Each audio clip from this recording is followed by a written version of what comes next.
Salut à tous, on se retrouve pour cette dernière vidéo du projet aide. Et oui, comme vous le savez, nous arrivons bientôt à la fin de cette année scolaire. Et c'est pourquoi nous devons tirer notre révérence avec cette dernière vidéo qui porte sur les amortissements, un point clé de la comptabilité. Allez, bonne vidéo!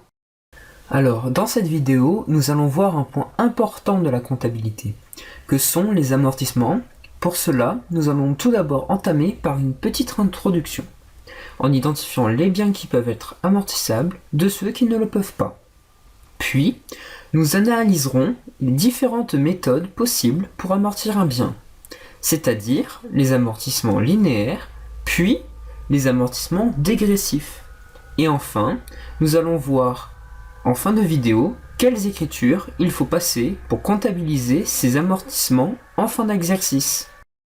Pour commencer, les biens immobilisés sont inscrits dans les comptes de classe 2, car ce sont des biens qui ont pour vocation de rester plus d'1 an dans l'entreprise.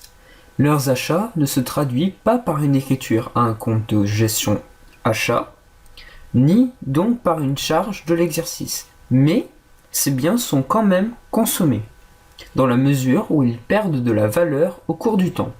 Seulement quelques biens sont amortissables, comme les bâtiments, machines, véhicules, mobilier, brevets, licences, ainsi que du matériel, outillage et des agencements.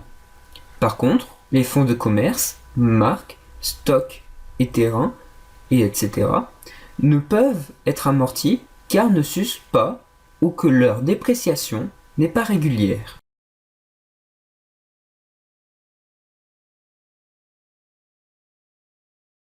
Maintenant, nous allons voir la méthode de l'amortissement linéaire. Ce régime d'amortissement, qui consiste à diminuer chaque année la valeur de l'immobilisation de 1/n de sa valeur initiale, n étant la durée d'amortissement en années, c'est-à-dire le nombre d'années théoriques d'utilisation. L'amortissement linéaire est le mode d'amortissement de base qui peut s'appliquer à tous les biens amortissables.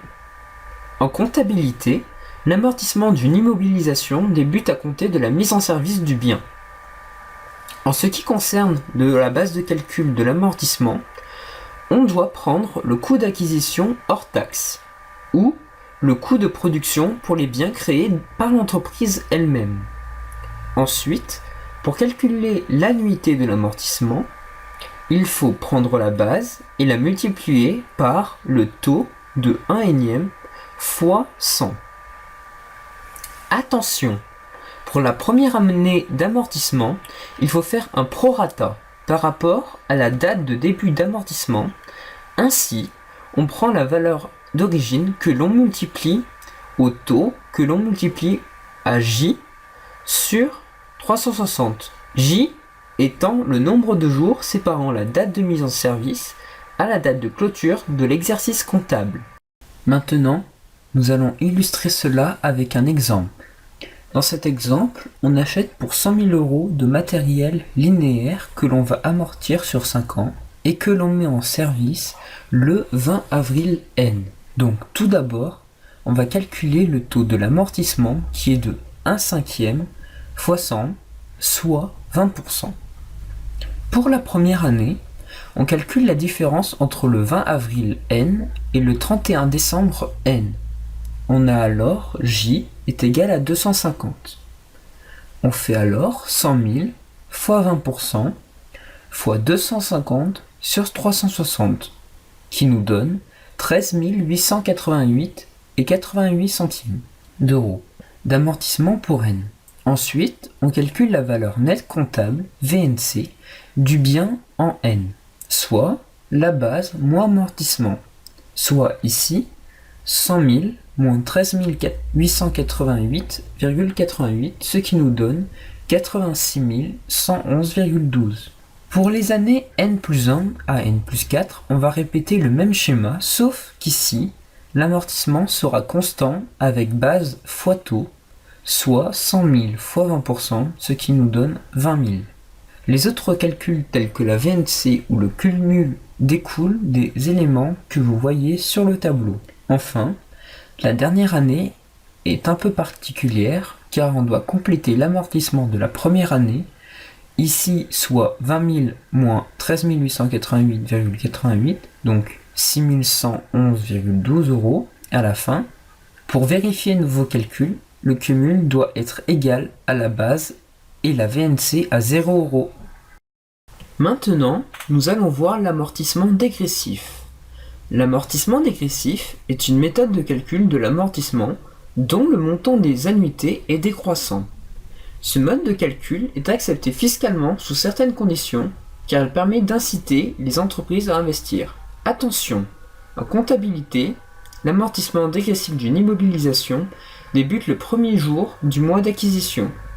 Par exemple, une machine-outil mise en service le 25 mai N aura son amortissement qui commencera le 1er mai N, donc 8 mois d'amortissement pour l'année N. La différence avec l'amortissement linéaire est aussi que l'on n'utilise pas le même taux. Ainsi, on calcule le taux linéaire avec 1 sur N, alors que pour le dégressif, on prend le taux 1 sur N auquel on ajoute un coefficient. Pour cela, on se réfère à ce tableau ci-dessous. Ici, on a pour une durée d'utilisation de 2 à 4 ans, un coefficient de 1,25. Pour une durée d'utilisation de 5 à 6 ans, 1,75. Et pour tout ce qui est supérieur à 6 ans, un coefficient dégressif de 2,25. Ainsi, pour une machine amortie pendant 5 ans, on aura 1/5 fois 1,75 est égal 35%. Pour la première année d'amortissement dégressif, il faut faire un prorata par rapport à la date de début d'amortissement. Ainsi, on prend la valeur d'origine multipliée au taux fois M sur 12, avec M le nombre de mois entre le premier jour du mois d'acquisition et la clôture de l'exercice. Cependant, pour les années d'amortissement suivantes, il faut prendre non pas la valeur d'origine, mais la VNC de l'année précédente. Ensuite, il faut savoir que l'on reprend l'amortissement linéaire pour les dernières années si le taux linéaire calculé sur la durée restante est supérieur au taux dégressif. Illustrons cela avec l'énoncé de l'exemple précédent. On achète pour 100 000 € de matériel, que l'on amortit sur 5 ans, que l'on va mettre en service le 20 avril N. Pour la première année, on calcule M. On sait ici que l'on commence l'amortissement le 1er avril N. On a alors M est égal à 9. Puis, on prend le tableau pour connaître le coefficient du dégressif et on a, pour 5 années, le coefficient 1,75. Donc ici, on a un taux de 35%. On fait alors 100 000 fois 35% fois 9/12, soit 26 250 € d'amortissement pour N. Ensuite, on calcule la valeur nette comptable, VNC, du bien en N, soit la base moins l'amortissement, soit ici 100 000 moins 26 250, qui nous donne 73 750.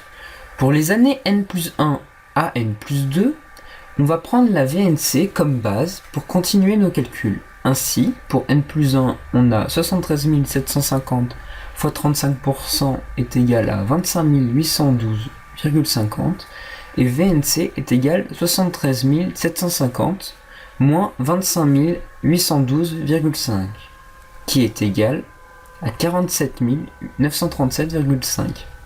Et pour N+2, on a 47 937,5 fois 35% est égal à 16 778,12 et VNC est égal à 47 937,5 moins 16 778,12, ce qui nous donne une VNC de 31 159,38. Ensuite, pour N+3, on remarque que le taux de 35% est dépassé par 1 sur année restante, soit 1 sur 2, qui nous donne 50%.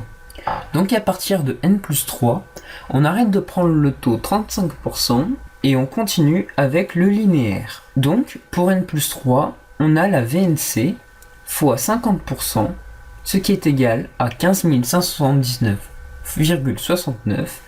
Et pour la dernière année, pas besoin de prorata car il s'est complété au fur et à mesure des amortissements. On termine alors par 15 779,69 fois 100%, ce qui nous donne 15 579,69 et une VNC finale de 0 €. Pour finir, nous allons voir comment passer l'écriture de l'amortissement en N pour le 31 décembre N. On doit d'abord identifier le numéro de compte du produit que l'on veut amortir. Par exemple, le matériel de bureau qui est le compte 28 183. Ensuite, on prend le compte 681, dotation aux amortissements. Pour finir, on met la somme de l'amortissement au débit pour le compte 681 et au crédit pour le 28 183. Il ne reste plus qu'à reporter ce schéma à la fin de chaque exercice avec toujours le compte 681 au débit puis un compte de classe 2 au crédit.